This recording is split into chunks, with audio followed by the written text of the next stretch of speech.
Okay, here's the solutions for the first order for accounting. So Rais, it's your turn. You're running a business selling sofas. Rais sells goods on credit to a customer, Sophia Cushion. Write down the source document, book a prime entry, debit and credit. So the usual four things which we need to get right every single time now. So if you sell something on credit, straight away, that's going to be an invoice, and it's going to be a sales invoice because you made a sale. Book a prime entry. Well, if you made a sale and there's no cash involved because it says credit, then that goes in your sales journal. Remember, credit sales, sales journal, cash sales, cash book. The debit and the credit, the one has to be sales, and sales is always the credit. That's the liability, income. And the debit, well, it's not cash. We haven't got any cash from this. It's not bank. No money's going to the bank. Instead, we've got a trade receivable. We've got a customer, so that's an asset. So we write her name, Sophia Cushion. Yeah, make sure you understand where those four come from. Okay, Rais buys a van for business use for £21,000. He will keep the van for 5 years, after which it is expected to have a residual value of £12,000. Residual value just means that's how much we expect it to be worth. He depreciates it using the straight line method. After 4 years, he sells it for £15,000. What is the profit or loss on disposal? So first thing we need to do is we're depreciating it using the straight line method to work out what the yearly depreciation is. They haven't given us a percent, so we have to work out what the depreciation is. So it started off as 21,000. We think it's going to be worth 12,000 after 5 years. So I take it away and divide it by 5. That tells me how much to depreciate it each year. So I'm just going to work that out on my calculator and get 1,800. So it's 1,800 per year. So it says he sells it after 4 years. So go back up to there. So 4 times 1,800. It's 7,200. So that's my provision for depreciation. And then the net book value after 4 years, well, I take that away from the 21,000 was to begin with, which is 13,800. So that's how much it's worth after 4 years. But he sells for 15,000, so he's definitely made a profit. And the profit is, well, just take it away from 15,000, which is 1,200 profit.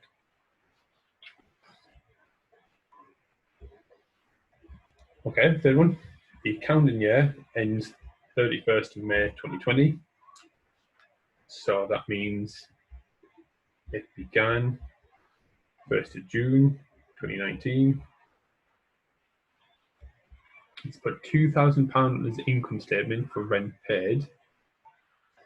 However, he has an unpaid invoice of £3,000 for the year ended 31st of March 2021. So here's March 2021, and it's the full year. So that year starts April 2020.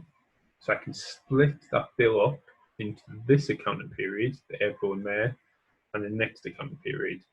Then, since it's unpaid, the next accounting period I don't need to worry about, but he's got 2 months unpaid.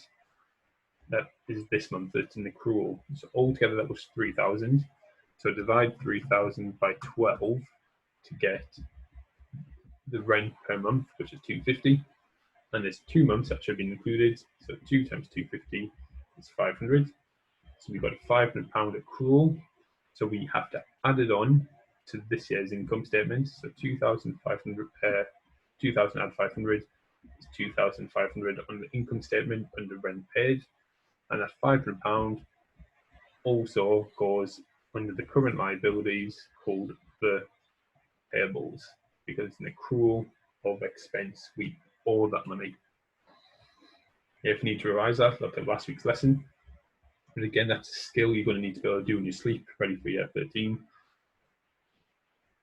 Grace paid rent, £500 rent by, he's credited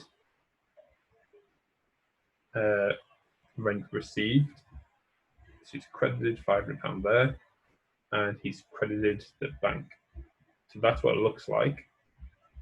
But what it should look like is he should credit the bank with money going out the bank, but it should be going into rent paid, not rent received. It should go into rent paid, and it should go on the debit side. So to fix it, I need to put £500 on that side to cancel that out, and I need to put £500 on this side to put it inside the account, to put the £500 there. So my general journal would be, so here's my debit, here's my credit. I would have to debit rent received by 500, have to debit rent paid by 500. However, general journals need a balance, so I need £1,000 in credit, which would get posted to the suspense account. Yeah, in order to do these, you really need to understand which side things need to go on. And the last one, calculate the gross profit markup ratio. So you need the formula. So gross profit markup is gross profit over cost of sales times by 100. So we have sales, opening inventory, purchases, closing inventory. So work out cost of sales. So it's opening inventory plus purchases minus closing inventory, which I can just about do that in my head, 75,000. And the gross profit, well, that's sales, take away cost of sales, which is 105,000. Sub it into the formula, so 105,000 divided by 75,000 times 100 gives us